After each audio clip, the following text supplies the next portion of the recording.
আসসালামু আলাইকুম, welcome back to another new video of huge Bangla. এই পর্বে আমরা এক্সপ্লেন করব কিভাবে একটি ওয়ার্ডপ্রেস ওয়েবসাইটের স্পিড একদম জিরো থেকে বা একদম লো থেকে অনেক হাই করে নিয়ে নেওয়া যায়। আমরা এই পর্বে যা যা শিখব তা হচ্ছে 3টি ফ্রি স্টেপ বা 3 মেথড ইউজ করে একটা ওয়ার্ডপ্রেস কাস্টমাইজ ওয়েবসাইটকে এটার স্পিড অনেক গুণ কীভাবে আমরা বাড়িয়ে নিতে পারবো সেটা শিখব। তার আগে প্রথমে একটা ওয়েবসাইট স্লো হবার কিছু রিজন বলে নেই। প্রথমত, আপনার ওয়েবসাইটে যদি জাভাস্ক্রিপ্ট দেন সিএসএস এইচটিএমএল এগুলো মিনিফাই না করা হয় তাহলে আপনার ওয়েবসাইটের স্পিডটা অনেক কমে যায়। দ্বিতীয়ত যে কারণটা হয় সেটা হচ্ছে আপনার ওয়েবসাইটে যদি প্রচুর পরিমাণে ইমেজ থাকে এবং ইমেজগুলো যদি অপটিমাইজ না করা হয় তাহলে আপনার ওয়েবসাইটের স্পিডটা অনেক স্লো হতে পারে। 3 নম্বরে যেটা হচ্ছে সেটা হচ্ছে আপনি যদি কোনো লো কোয়ালিটি সার্ভার বা হোস্টিং ইউজ করেন তাহলে আপনার ওয়েবসাইটটা একদম স্লো হতে পারে, যেটার কোনো সমাধান আসলে আদৌ নেই।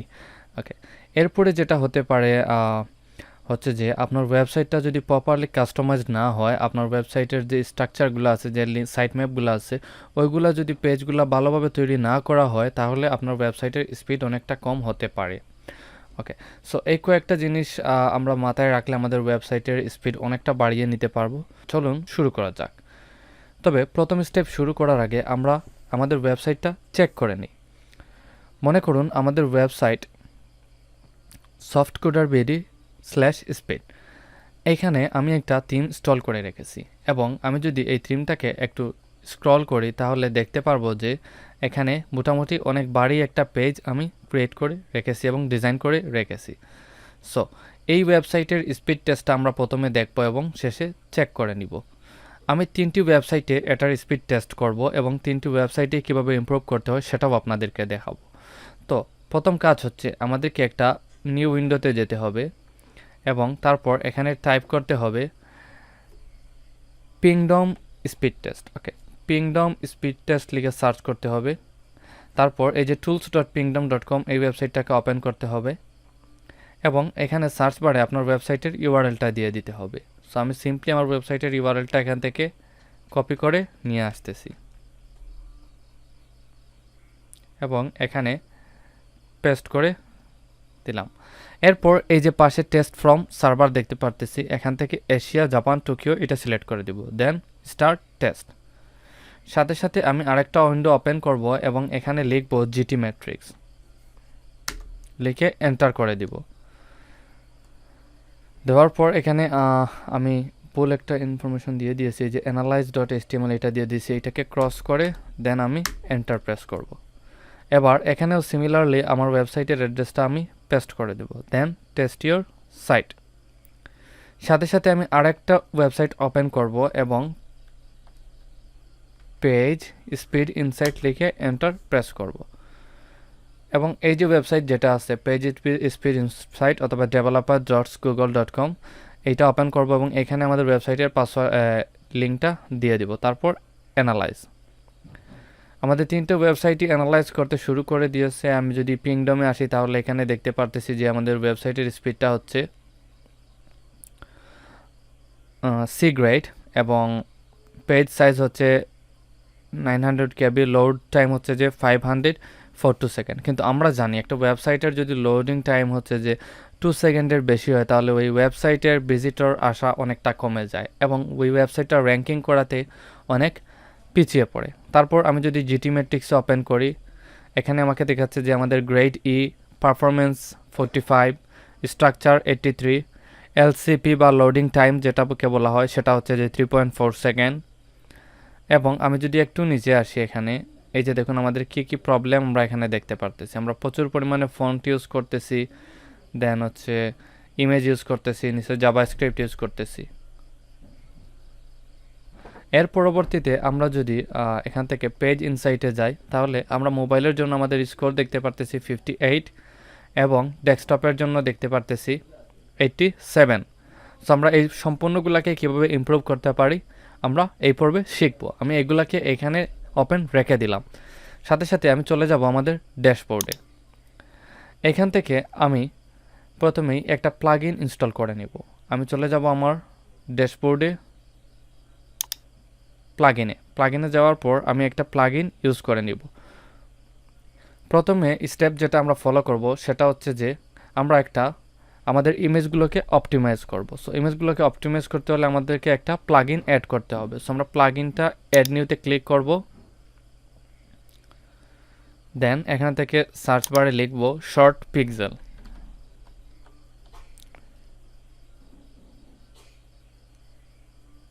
লেখার পর এই যে প্লাগইনটা আমরা এটা ইনস্টল করে নেব।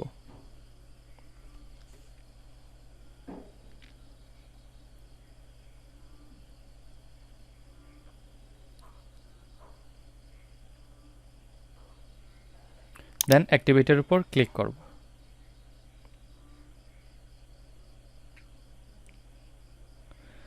দেন এখান থেকে আমি আমার সাইটের ড্যাশবোর্ডে চলে যাব।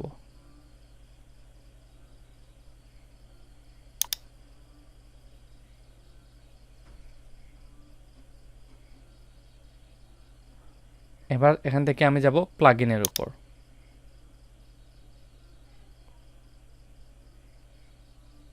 প্লাগইন থেকে আমাদের ইনস্টলকৃত প্লাগইনটি হয়তো আমরা এখানে দেখতে পাবো। এই যে শর্ট পিক্সেল নামে একটা ইমেজ অপটিমাইজার একটা প্লাগইন ইনস্টল হয়ে গেছে। এবার আমাদেরকে এখান থেকে আমাদের ইমেজগুলোকে অপটিমাইজ করে নিতে হবে। আমি সেটিংয়ের উপর ক্লিক করতেছি। এইবার এখানে বলতেছে যে রিকোয়েস্ট অ্যান এপিআই কি, আমাদেরকে একটা এপিআই কি রিকোয়েস্ট করে নিয়ে আসতে হবে। সো ফার্স্টে আমাদের ইমেল দিতে হবে। আমি আমার ইমেল অ্যাড্রেসটা এখানে দিয়ে দিচ্ছি।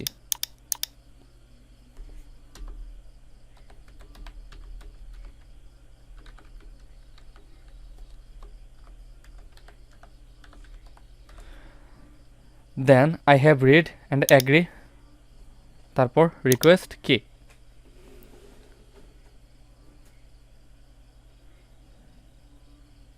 এটা অটোমেটিক্যালি আমার এই যে দেখুন একটা এপিআই কি আমাকে দিয়ে দিয়েছে। এইবার আমি এখান থেকে একটু নিচের দিকে আসব। এবার সেভ চেঞ্জেসে ক্লিক করব।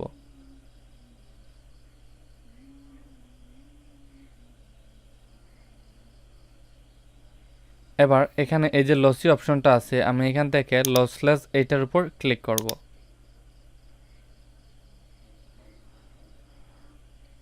এখানে আমাদের পরিবর্তনের কিছুই নেই। সো আমি এখান থেকে আবার চলে যাব অ্যাডভান্সের উপর। কনভার্ট পিএনজি টু জেপিজি, এই অপশনটা চাইলে আমরা সিলেক্ট করে দিতে পারি, আবার নাও সিলেক্ট করে দিতে পারি। আবার আমি যদি এখানে একটু নিচে আসি তাহলে অপটিমাইজ মিডিয়া অন আপলোড, এইটা যদি টিকচিহ্ন না দেওয়া থাকে অবশ্যই এইটা টিকচিহ্ন দিয়ে নেবেন। Process in front end automatically optimized image add by user in front end, এই অপশনটাকেও টিকমার্ক দিয়ে রাখবেন। এরপর আপনি সেভ চেঞ্জেসের উপর ক্লিক করবেন and saved and go to bulk process, এই লেখাটার উপর ক্লিক করবেন। এবং এখানে আমাকে দেখতে পাচ্ছে যে আমাদের অরিজিনাল ইমেজ হচ্ছে 17টি এবং স্মলার থাম্বনেইল হচ্ছে 12টি। সো আমি স্মলার থাম্বনেইলগুলোকে অপটিমাইজ করব না, আমি শুধু লার্জ ইমেজগুলোকে অপটিমাইজ করব। দেন স্টার্ট অপটিমাইজিং, এই অপশনটাতে ক্লিক করব। এবার এইটা কিছু সময় নেবে, নেওয়ার পর অটোমেটিক্যালি অপটিমাইজ করে দিবে। সো এইটা অপটিমাইজ হতে থাকুক, সাথে আমরা আমাদের সেকেন্ড স্টেপে চলে যাই। আমরা আমাদের সেকেন্ড স্টেপে চলে যেতে হবে একটি নিউ উইন্ডোতে এবং এখানে সার্চ করতে হবে নাইট্রোপ্যাক। এবং এই যে nitropack.io নামে যে ওয়েবসাইটটা আমরা দেখতে পারতেছি, আমাদেরকে এটা ওপেন করতে হবে। এইটা একটা ফ্রি টুলস, এখানের মাধ্যমে আমরা আমাদের সব কিছুকে অপটিমাইজ করে অনেক হাইতে নিয়ে যেতে পারি। সো এখানে আমরা প্রথমেই সাইন ইনের উপর ক্লিক করব। একটু নিচে এসে ডোন্ট হ্যাভ অ্যান অ্যাকাউন্টের উপর ক্লিক করব। আবার এখানে এই যে আমরা ফ্রি প্ল্যান দেখতে পারতেছি, এটার উপর ক্লিক করব। দেন আমার নাম ঠিকানা সব কিছু দিয়ে আমি ফর্মটাকে ফিল আপ করে নিই।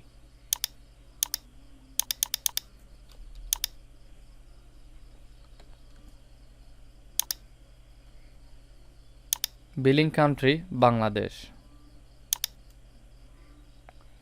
এখানে একটা নাম্বার দিয়ে দিতে হবে। ওয়েবসাইটের নামটা আমরা এখানে আমাদেরকে পেস্ট করে দিতে হবে। আমি পেস্ট করে দিয়ে দিলাম।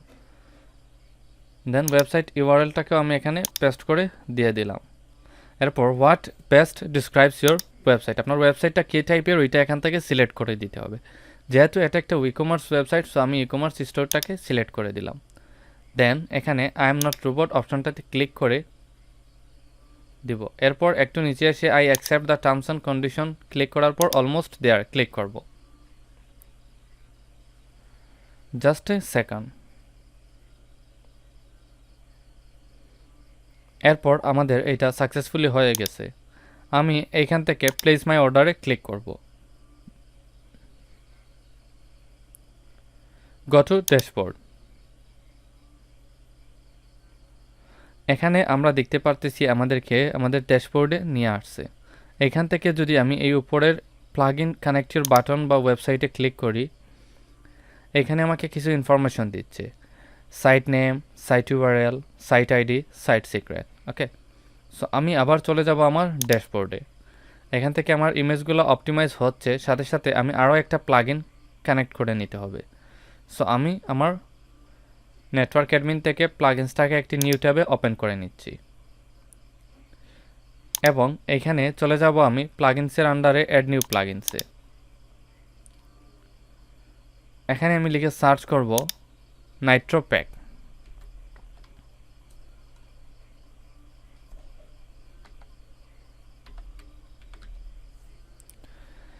তারপর আমাদের সামনে যে প্লাগইনটা আসবে সবার প্রথমে এই যে নাইট্রো প্যাক এলসিসি, এই প্লাগইনটাকে আমরা ইনস্টল করে অ্যাক্টিভেট করে নিব। আমি যেহেতু এটা ইনস্টল করে রেখেছি নেটওয়ার্ক অ্যাডমিনে, তাই আমার ওয়েবসাইটে সরাসরি এটা চলে আসবে। আমি এখন আমার ড্যাশবোর্ডে চলে যাই। এখান থেকে আমি চলে যাব প্লাগইনসে যাওয়ার পর আমি দেখব যে নাইট্রো প্যাক নামে আমার অপশনটি কোথায় আছে। এই যে দেখুন নাইট্রো প্যাক নামে আমার অপশনটি চলে আসছে। এখান থেকে আমি সেটিংয়ের উপর ক্লিক করব। দেন কানেক্ট টু নাইট্রো প্যাকে না ক্লিক করে এন্টার ডিটেলস ম্যানুয়ালি এই লেখাটার উপর ক্লিক করব এবং এখানে আমাকে দেখাচ্ছে যে সাইট আইডি এবং সাইট সিক্রেট দিতে হবে। সো আমি চলে যাচ্ছি আমার ড্যাশবোর্ডে নাইট্রো প্যাকের এবং সাইট আইডিটা এখান থেকে কপি করে নিলাম। এবার ওয়েবসাইটে চলে আসি এবং সাইট আইডিটা পেস্ট করে দিই। সিমিলারলি আমি সাইট সিক্রেটটাকেও কপি করে নিয়ে আসি এবং এখানে পেস্ট করে দিই। Connect to Nitro pack.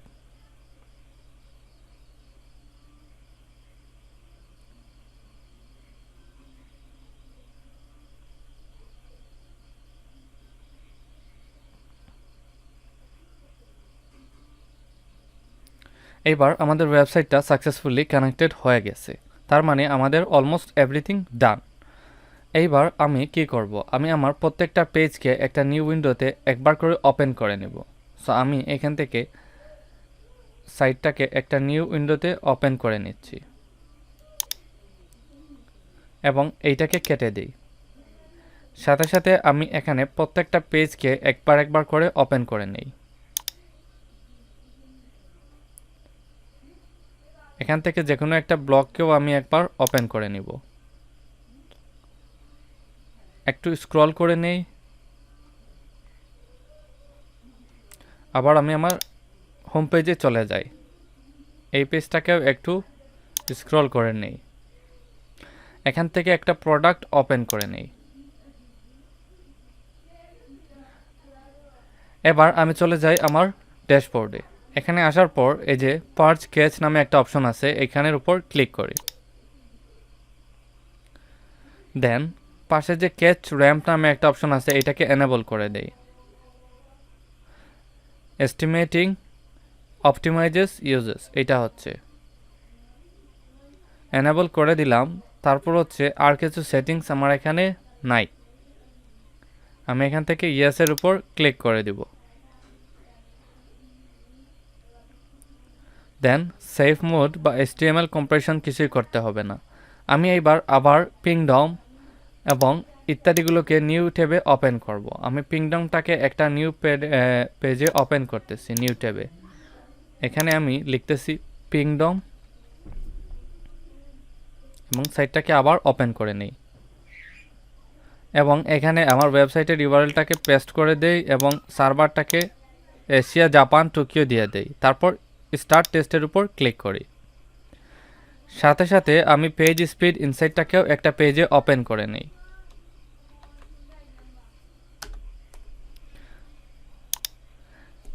এবং এখানেও আমার লিঙ্কটাকে পেস্ট করে দিই, অ্যানালাইজের উপর ক্লিক করে দিই। এটা হতে কিছুক্ষণ সময় নিতে পারে, কারণ সাথে সাথে অপটিমাইজ করার সাথে সাথেই এটা চলে আসে না, কিছু কিছু সময় একটু সময় নিয়ে তারপরে চলে আসে। তারপরেও আমরা দেখি এখানে আমাদেরকে কি কি দেখাচ্ছে। এই যে দেখুন পারফরমেন্স গেট, প্রথমে আমাদের পারফরমেন্স গেট ছিল 77, কিন্তু এখন আমাদের পারফরমেন্স গেট আছে 79। আমাদের লোড স্পিড টাইমটা প্রথমে ছিল 5.42 সেকেন্ড, এখন আছে আমাদের 4.54 সেকেন্ড। তার মানে এইটা আমাদের অনেকটা কমে গিয়েছে। আমি যদি পেজ স্পিড ইনসাইটের উপর ক্লিক করি, প্রথমে আমার মোবাইল ভার্সনে ছিল 58, কিন্তু বর্তমানে আমার ওইটা কমে গেছে। এবং প্রথমে আমার ডেস্কটপ ভার্সনে ছিল 87 এবং বর্তমানে যেটা 99। সো আমি কি করব, আমি আমার ওয়েবসাইটটাকে আরও একবার বা দুইবার রিফ্রেশ করে নিব। আমি এটাকে আরও একবার রিফ্রেশ করে নিচ্ছি যাতে আমার ওয়েবসাইটটাকে ক্যাচিং করে নিতে পারে। এবং আমি এই যে পিংডমে আসার পর আবার এটাকে স্টার্ট টেস্টে ক্লিক করে দিব। সাথে সাথে পেজ স্পিড ইনসাইটটাকেও আমি আবার অ্যানালাইজের উপর ক্লিক করব। আমাদের যদি এরকম না হয় তাহলে আমরা 4 থেকে 5 মিনিট অপেক্ষা করার পর আবার সার্চ করব। আশা করি আপনারা এর থেকে বেটার একটা রেজাল্ট পেয়ে যাবেন। এই যে দেখুন আমার অ্যানালাইজে মোবাইলে বর্তমানে 97 চলে আসছে এবং ডেস্কটপে যদি আমি ওপেন করি আমার স্পিডটা 100% হয়ে গেছে। একই সাথে যদি আমি পিংডম স্পিড টেস্টে যাই তাহলে এই যে দেখুন আমার পারফরমেন্স গ্রেডটা 90 চলে আসছে এবং লোড টাইমটা অনেক কমে গেছে, কিন্তু আমার পেজ সাইজটা একটু বেড়ে গেছে, যেটা কোনো সমস্যা না। সো আশা করি কিভাবে একটা ওয়ার্ডপ্রেস ওয়েবসাইটের স্পিড ফ্রিতে ইমপ্রুভ করতে পারেন সেইটা আপনারা বুঝতে পেরে গেছেন। আগামী পর্বে আমরা আরও পদ্ধতি দেখব কিভাবে ক্লাউডফেয়ারের মাধ্যমে আমরা আমাদের ওয়েবসাইটটাকে অনেক স্পিড আপ করে ফেলতে পারি। সো আমার চ্যানেলটি সাবস্ক্রাইব করে আমার পাশেই থাকবেন। ধন্যবাদ।